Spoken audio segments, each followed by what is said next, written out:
तो ये second part में देखते हैं हम उद्यम रजिस्ट्रेशन बनाना। इस पार्ट में हम देखेंगे उन व्यापारी भाइयों के लिए, उन असेसीज के लिए जिनके पास पहले से उद्योग आधार में रजिस्ट्रेशन था, जीएसटी नंबर उनके पास नहीं था और अभी भी उनके पास जीएसटी नंबर नहीं है, तो वो उद्यम रजिस्ट्रेशन कैसे ले सकते हैं, आइए देखते हैं उसकी पूरी प्रोसेस। तो आपको जाना है udyogAadhar.gov.in पे। अगर आप फर्स्ट टाइम रजिस्ट्रेशन लेना चाह रहे हैं, पहले आपने उद्योग आधार का रजिस्ट्रेशन नहीं लिया था, तो ऊपर आपको आई बटन में लिंक मिल जाएगा, आप वहां से पूरी प्रोसेस समझ सकते हैं। ये वीडियो उनके लिए है जिनके पास पहले से उद्योग आधार का रजिस्ट्रेशन था, वो अब री रजिस्टर करा रहे हैं उद्यम के लिए, और उनके पास जीएसटी नंबर भी ना पहले था ना अब है। तो आपको जाना है udyogAadhar.gov.in पे। वहाँ आपको ये होम पेज ओपन होने के बाद दो ऑप्शन दिखेंगे उद्यम रजिस्ट्रेशन के नीचे। पहला ऑप्शन है वेलकम टू रजिस्टर हियर, ये है फॉर न्यू एंटरप्रेन्योर्स जो पहली बार रजिस्टर होना चाह रहे हैं, आज तक उन्होंने एमएसएमई का किसी तरीके का कोई सर्टिफिकेट नहीं लिया था। अगर इसमें आपको रजिस्टर होना है तो यहाँ आई बटन में आपको लिंक मिल जाएगा उसका। अब बात करते हैं यू कैन री रजिस्टर हियर। री रजिस्टर हियर मतलब जिनका पहले से यूएम था, उद्योग आधार मेमोरेंडम उद्योग आधार सर्टिफिकेट था, ये उनके लिए है। तो हमें क्लिक करना है इस पे। अब यहाँ पे आपको डालना है आपका पुराना उद्योग आधार नंबर। यहाँ गलती से भी आप आधार नंबर मत डालना, अदरवाइज एरर आ जाएगी, आपका काम नहीं हो पाएगा। आपको डालना है पुराना उद्योग आधार नंबर। अगर आपने पुराना उद्योग आधार सर्टिफिकेट डाउनलोड नहीं कर रखा है, अभी फिलहाल वो फैसिलिटी कहीं दिख नहीं रही है साइट पे कि कैसे डाउनलोड कर सकते हैं, आपने जो मेल आईडी दी होगी उस समय, उस पे आपका जरूर उद्योग आधार सर्टिफिकेट होगा, वहां से आप अपना उद्योग आधार नंबर निकाल सकते हैं। तो यहाँ पे अपने को डालना है अपना उद्योग आधार नंबर। ध्यान रखना, मैं फिर से रिपीट कर रहा हूँ, आधार नंबर नहीं डालना है, आधार कार्ड का नंबर नहीं डालना है आपको, आपको जो पुराना एमएसएमई का सर्टिफिकेट नंबर था वो डालना है। ये आपको यहाँ पे नंबर डालना है। उसके बाद मोबाइल नंबर पे ओटीपी मंगाना है, आपको यहाँ पे क्लिक करना है वैलिडेट एंड जनरेट ओटीपी। अब दोस्तों देखो, अगर आप फर्स्ट टाइम करोगे तो अभी तो आ गया कि इसने ओटीपी भेज दिया और बोल दिया कि 10 मिनट के लिए वैलिड है, बट अगर आप जब फर्स्ट टाइम डालोगे तो आपको ये दिखाएगा कि वेट फॉर 24 आवर्स। मैं आपको दिखाता हूँ,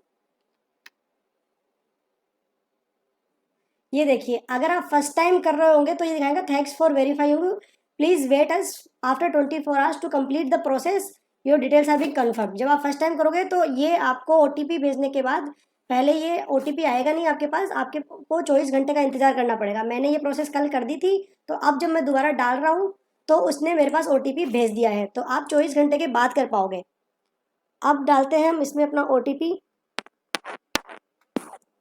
ध्यान रखिएगा ओटीपी केवल 10 मिनट के लिए वैलिड है, 10 मिनट के अंदर आप डाल दोगे तो आपका काम हो पाएगा, अदरवाइज वो ओटीपी आपका इनवैलिड हो जाएगा।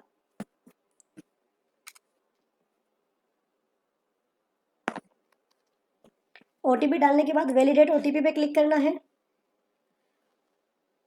अब बोल रहा है thanks for verifying your detail, please revisit us after few days to complete the process, your details are being confirm. तो अभी के लिए ये हमें सर्टिफिकेट नहीं दे रहा है, सर्टिफिकेट जनरेट नहीं कर रहा है, ये कुछ एक दिन लेंगे। अभी हो सकता है 1 दिन ले, 2 दिन ले, 3 दिन ले, 4 दिन ले, कोई आइडिया नहीं है। कुछ दिनों बाद ये अपनी प्रोसेस को रिव्यू करेंगे, पुरानी डिटेल्स को रिव्यू करेंगे। अब देखते हैं ये हमें नया उद्यम देते हैं या नहीं देते, क्योंकि इस केस में जो डाला है उसमें जीएसटीआर नंबर ना पहले था ना अब है, पहले से उद्योग आधार नंबर था और पैन नंबर था। अब इस केस में ये लोग कैसे लेते हैं कि हमें उद्यम रजिस्ट्रेशन बिना जीएसटी के देते हैं या नहीं देते, हमें 2-4 दिन का वेट करना पड़ेगा, क्योंकि इन्होंने साफ बोल दिया thank you for verifying your details, please revisit us after few days to complete the process, your details are be confirmed. ये पहले सारी डिटेल्स चेक कर रहे हैं, ये जो अभी हमने आधार नंबर डाला इसके बेसिस पे ये पूरी डिटेल वेरीफाई करेंगे। अगर कुछ इनको क्वेरी आएगी तो वो क्वेरी हमें ये भेजेंगे, हमें उसका समाधान इनको बताना पड़ेगा। और ये भी हो सकता है कि ये बोले कि आपको पहले जीएसटी नंबर लेना पड़ेगा, या फिर अपने को सर्टिफिकेट भी दे दे डायरेक्टली ये कि ये भैया अपना नया उद्यम सर्टिफिकेट है, लेकिन ये 31 मार्च 2021 तक ही वैलिड रहेगा, आपको उसके बाद जीएसटी नंबर लेना पड़ेगा। दूसरी बात मैं आपको बताऊं, अगर आपके पास ऑलरेडी उद्योग आधार सर्टिफिकेट है तो 31 मार्च 2021 तक आपको उद्यम लेने की जरूरत नहीं है, ना ही आपको जीएसटी नंबर लेने की जरूरत है एमएसएमई में आने के लिए।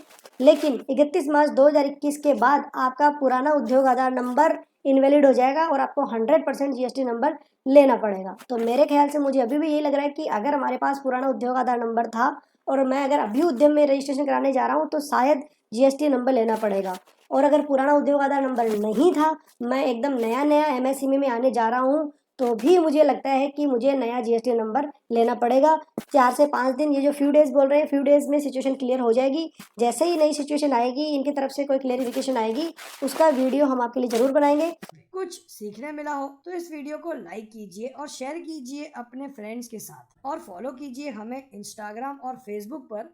ज्वाइन कीजिए यूट्यूब चैनल मेंबरशिप, जहां हम शेयर करते हैं एक वेल रिसर्च टॉक हर महीने। अब तक सब्सक्राइब नहीं किया इस चैनल को तो सब्सक्राइब कीजिए अभी, और बेल आइकन पे क्लिक कीजिए तो आपको हमारे हर अपलोड होते ही नोटिफिकेशन मिलेगा आपके स्मार्टफोन पर। और इस वीडियो को पूरा देखने के लिए बहुत बहुत धन्यवाद।